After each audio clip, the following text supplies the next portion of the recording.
Alright, ক্লাসে হচ্ছে একটা হোমওয়ার্ক করতে দিয়েছিলাম, সো অনেকে হচ্ছে ওই হোমওয়ার্কটা আমাকে পাঠাইতেছো, বাট আমি হচ্ছে ভাবলাম যে এই টিউটোরিয়ালটা করে দিয়ে দিই, সো দ্যাট যাদের বুঝতে সমস্যা হচ্ছে বা ভুল হচ্ছে কম্প্রিহেন্ড করতে পারো যে কোথায় বা কেন কি ভুল হচ্ছে, ঠিক আছে? অলরাইট, সো মিনিট একটু, G+H ছিল আই গেস, হ্যাঁ। অলরাইট, সো এখানে হচ্ছে আমাদের যেটা করতে বলা হয়েছে যে হাই লেভেল ল্যাঙ্গুয়েজে আমার হচ্ছে একটা কোড দেওয়া আছে, সো এটাকে হচ্ছে অ্যাসেম্বলিতে কনভার্ট করতে বলা হয়েছে। যেমন এ ভেরিয়েবল রেজিস্টার X21 B22 এইভাবে হচ্ছে কিছু ভেরিয়েবলগুলো কোন কোন রেজিস্টারের সাথে অ্যালোকেটেড আছে ওইগুলোও দেওয়া আছে। সো নিচে হচ্ছে তোমার কিছু ইনফরমেশন দেওয়া আছে, যেমন Z(0) = X26, সো এটা দিয়ে বোঝাচ্ছে যে ZR এর বেস যে অ্যাড্রেসটা আছে ওইটা X26 রেজিস্টারে স্টোর করা আছে। এরপরে আরেকটা ইনফরমেশন দেওয়া আছে, এটা হচ্ছে জেড হচ্ছে ওয়ার্ড অ্যারে। তো ক্লাসে যখন বলছিলাম তখন কি জেডকে তোমার কি বলে ডাবল ওয়ার্ড অ্যারে বলছিলাম নাকি কি বলছিলাম মনে নাই, বাট আমি এই জায়গায় ওয়ার্ড অ্যারে দিয়ে দেখাচ্ছি, বিকজ ম্যাক্সিমাম কেসে ডাবল ওয়ার্ড দিয়ে দেখাই, তো সো এই জায়গায় ওয়ার্ড দিয়ে দেখাইলে কিছু জিনিসপত্র হয়তো ক্লিয়ার হতে পারে, ঠিক আছে? অলরাইট, সো শুরু করি। প্রথমে খেয়াল করি যে আমাদের প্রথম লাইন যেটা আছে ওই লাইনে একটা কম্প্যারিজন করতে বলছে। সো এই জায়গায় যেহেতু কী দেখতে চাচ্ছি যে A less than or equal to B কিনা, রাইট? সো এই যে লাইনটা এইটাকে হচ্ছে আমরা এইভাবে লিখতে পারি না যে B is greater than or equals to A কিনা, সম্পূর্ণ জিনিসটাকে অপোজিট করে দিলাম। কেন করলাম? বিকজ আমার কাছে ইনস্ট্রাকশন আছে দুইটা, একটা লেস দেন আর একটা হচ্ছে গ্রেটার দেন ইকুয়াল টু। আমি এই জায়গায় তোমার লেস দেন যে কী বলে ইনস্ট্রাকশনটা আছে ওইটা ইউজ করতে পারতাম যদি না এই জায়গায় এটা না থাকতো। যদি এ লেস দেন বি হইতো তাহলে তো ইজিলি ইউজ করতে পারতাম, বাট আমার তো এ লেস দেন বি না, আমারটা হচ্ছে A less than or equal to B. So এই জিনিসটা বলা যে কথা A less than or equal to B, B greater than or equal to A, same জিনিস না? অলরাইট, সো ওইটাই যদি ফলো করি তাহলে ধরো এই জায়গায় যদি এই জিনিসটা লিখি যে তোমার let's say A comma B, ও কী করে এ বি এর চাইতে ছোটো কিনা চেক করে, এ কমা বি, এ তোমার সরি উল্টা লিখলাম,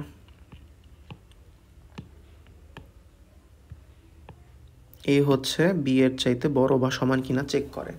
সো দ্যাটস ওয়াই আমরা যে কাজটা করছি যে এখানে এই দুইটাকে চেঞ্জ করে দিই, বি কমা এ করি, তাহলে কি হবে? B is greater than or equal to A, এইটা চেক করতেছে। সো আমাদের তো এইটাই দরকার, তাই না? জাস্ট সোর্স 1 আর সোর্স 2কে ইন্টারচেঞ্জ করে দিছি। সো কোড দেখে তোমার এই জিনিসপত্রগুলো একটু বুঝতে হবে যে আমার less than or equal to নাই, বাট আমি তো greater than or equal to এইটারই less than or equal to হিসেবে ইউজ করতে পারি যদি খালি সোর্স 1 আর সোর্স 2কে ইন্টারচেঞ্জ করে দিই, ঠিক আছে? আচ্ছা, এখন আসো কোডটা করা শুরু করি। সো প্রথম কথা হচ্ছে যে তোমার বি জি ই লিখলাম, তারপরে হচ্ছে আমরা চেক করতেছি কি বি আর এ, রাইট? সো বি হচ্ছে X22, এ হচ্ছে 21, সো বি হচ্ছে X22, এটা হচ্ছে 21। লেটস সে এইটা যদি ট্রু হয় we will jump on to level 1, বা লেটস এটার নাম দিই ইফ দিয়ে রাখি যে এটা যদি ট্রু হয় আমরা ইফ এক্সিকিউট করব। তাহলে ধরো ইফের জন্য হচ্ছে আমরা একটা লেভেল এই জায়গায় লিখলাম, কোলন দিলাম। সো তাইলে ইফের যে কোডটা আছে এই কোডটা এটা আমরা কই লিখবো? ওই নিচে লিখবো যে F equals to G plus H. তাহলে F equals to G plus H কই আছে? এফ হচ্ছে আমার 23-এ আর জি 24-এ, এইচ হচ্ছে 25-এ। তাইলে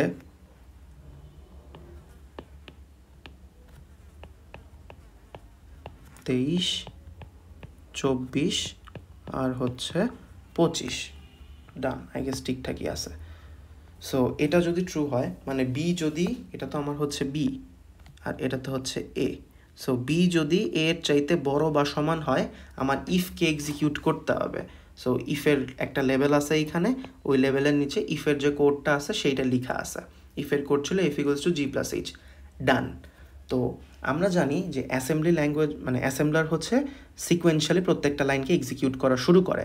সো প্রথম যে লাইনটা আছে এটা কি একটা কন্ডিশনাল জাম্প না? যে যদি এই বিজিই এর যে কন্ডিশনটা ওইটা ট্রু হয় তুমি জাম্প করে ইফ থেকে এই লাইনে চলে আসবা, এটা হচ্ছে তোমার টার্গেট। এই মাঝখানের যে লাইনগুলো আছে এগুলোকে তুমি স্কিপ করবা, বাট হোয়াট ইফ আমার এই লাইনটা ট্রু না হয়, এটা ফলস হয়, অ্যাসেম্বলার কি বাই ডিফল্ট সেকেন্ড লাইনে চলে আসবে না, এইভাবে সিকোয়েন্সিয়ালি এক্সিকিউট করতে থাকবে, রাইট? তার মানে এলসের জন্য যে কোডগুলা ওইগুলা হচ্ছে আমার কোড থেকে শুরু করতে হবে, এই যে এই জায়গায় লিখতে হবে, ঠিক আছে? এই জিনিসটা বোঝা একটু ইম্পর্ট্যান্ট। সো এলসের কোডগুলো লেখা শুরু করি। এলসের কোডে কি বলছে দেখো ফার্স্টে, যে এখানে হচ্ছে জি Z of G equals to Z of 5 plus H. So এইটা হচ্ছে আমার একটা কনস্ট্যান্ট, আবার এইটা হচ্ছে একটা ভেরিয়েবল। কনস্ট্যান্টের বেলায় তো প্রবলেম হয় না, বাট যা সমস্যা ভেরিয়েবলের বেলায় হয়। সো আগের টিউটোরিয়ালও দেখছি কীভাবে কাজ করতে হয়, সো উই নো। এখন আস্তে ধীরে কাজ করা শুরু করি। সো প্রথম কথা হচ্ছে যে আমার কি করতে হবে, জেড অফ 5কে আমার একটা রেজিস্টারে আনতে হবে, রাইট? তো ফার্স্টে হচ্ছে এল লিখলাম, লোড ইনস্ট্রাকশন, বাট লোড কোনটা? এই জায়গায় আমার অ্যারের সাইজ কত বলে দিছে, ওয়ার্ড অ্যারে, মানে 32 বিটের ডেটা হচ্ছে আমরা আনতেছি, তার মানে L W load word. So L W তোমার হচ্ছে এখানে কত আনবো, এইখানে হচ্ছে আমার একটা টেম্পোরারি রেজিস্টার নিই, লেটস সে x5 নিছি। বেজ অ্যাড্রেস কোথায় আছে, বেজ অ্যাড্রেস আছে হচ্ছে x26-এ।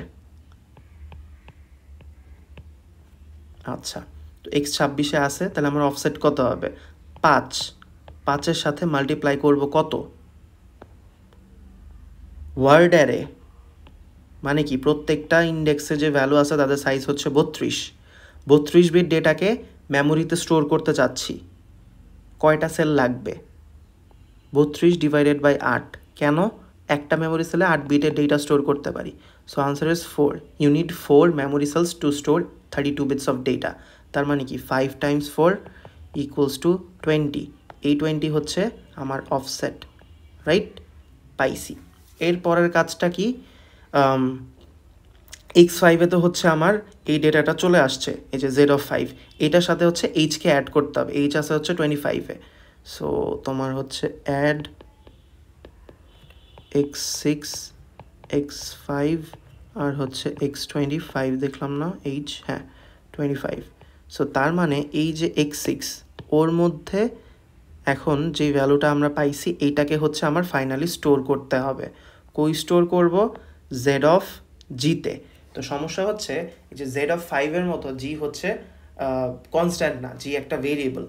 তার মানে কি, যে আমরা এই জায়গায় যে মাল্টিপ্লিকেশনটা করলাম এটা তো আমরা মুখে মুখে করতে পারবো না, রাইট? বিকজ আমার করতে হবে জি টাইমস 4। কত আসবে তুমি বলতে পারবা? এই জিনিসটা চেঞ্জেবল না বেসড অন জি এর ভ্যালু। সো দ্যাটস ওয়াই আমাদের এই মাল্টিপ্লিকেশনটা হচ্ছে কোডের থ্রুতে করতে হবে।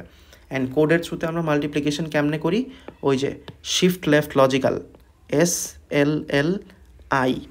কাকে লেফট শিফট করব, আচ্ছা প্রথমে আগে একটা সোর্স মানে নিয়ে নিই, let's say temporary register x7 temporary এখানে মনে নাই, বাট যাই হোক x7-এর মধ্যে হচ্ছে আমরা ওই শিফটিংয়ের যে আনসারটা আসবে ওইটাকে হচ্ছে স্টোর করব, ঠিক আছে? সো তাইলে x7 আর এই জায়গায় তোমার কত আসবে,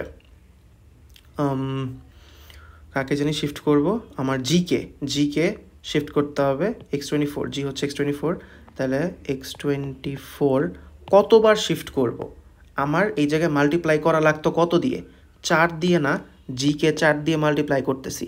4 মানে কত, 2 টু দি পাওয়ার 2 না, তার মানে কি 2 বার লেফট শিফট করতে হবে। সো x24, 2 2 বার লেফট শিফট করলাম, ডান। এরপরে আমাদের কাজ কি, এটা যেটা আছে x7 এইটার মধ্যে কি আমার অফসেটটা আছে, আচ্ছা এটারে একটু নিচে নামায় দেই। সো যেটা বলতেছিলাম যে এখানে আমার অফসেটটা আছে। সো এই যে লোড ইনস্ট্রাকশনটা ছিল এখানে হচ্ছে আমরা কি করতাম, জাস্ট একটা কনস্ট্যান্ট আর এই বেসটা লিখে দিতাম, দেন ভেতরে হচ্ছে অ্যাডিশনটা বাই ডিফল্ট হয়ে যেত। বাট আমরা যদি এখন লোডের সিনট্যাক্সটা লিখতে চাই, সিনট্যাক্সটা কি আসবে, যে লোড তো না, আমরা হচ্ছে স্টোর করব। সো স্টোর যদি করতে চাই, লেটস সে SW, যেহেতু 32 বিটের ডেটা স্টোর করতে চাচ্ছি, যে ডেটাকে স্টোর করব এটা আছে হচ্ছে x6-এ, অ্যান্ড বেস লিখলাম তোমার হচ্ছে কত, x26। আর এখানে যে অফসেটটা লিখব, আমার কি একটা কনস্ট্যান্ট দরকার না, বাট আমার অফসেটটা আছে কই, x7 রেজিস্টারে।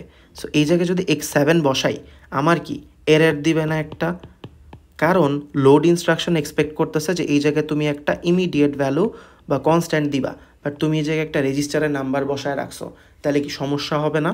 সো এই সমস্যাটাকেই দূর করার জন্য আমরা যেটা করি, এই যে x7 প্লাস x26 এই জিনিসটা আমরা ম্যানুয়ালি করে দিই। x7 আমার অফসেট ছিল, x26 হচ্ছে আমার বেস। এই দুইটাকে যদি আমি অ্যাড করি, আমি কি অ্যাকচুয়াল লোকেশন পাবো না? অ্যান্ড অ্যাকচুয়াল লোকেশন যদি পাই, what is the distance from your home to your home? It is 0, right? So এই সেম জিনিসটাই আমরা এই জায়গায় অ্যাপ্লাই করতেছি। সো ইনস্টেড অফ কি বলে এখনই স্টোরি ইউজ করা, আমরা ফার্স্টে যেটা করব, বেস আর অফসেটকে অ্যাড করে দিব।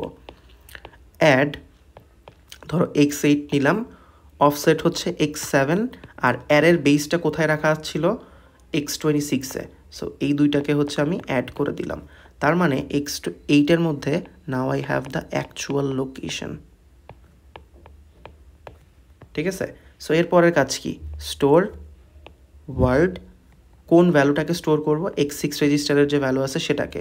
সো x6 কমা, তারপরে হচ্ছে এখন কি x8-এর মধ্যে আমার অ্যাকচুয়াল লোকেশনটা আছে না? এই লোকেশনেই তো আমি রাখতে চাচ্ছি, ওর থেকে তো আর দূরে বা মানে ওর থেকে সামনে বা পেছনে তো রাখবো না, ওর মধ্যেই রাখবো।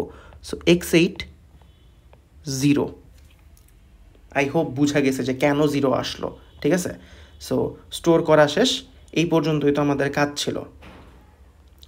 আচ্ছা, এই পর্যন্ত যদি কাজ করি, খেয়াল করো আমার হচ্ছে ইফের জন্য যে কোডটা ওইটাও লেখা শেষ, এলসের জন্য যে কোড ওইটাও লেখা শেষ। এখন আমরা যদি একটু করে ট্রেস করার ট্রাই করি, যে লেটস সে পয়েন্টারটা ইউজ করি একটু। হ্যাঁ, প্রথমে ধরো প্রথম কেসে এই যে বিজিই এই কন্ডিশনটা ট্রু হয়েছে, রাইট? এই কন্ডিশনটা যদি ট্রু হয়, তুমি কই জাম্প করবা?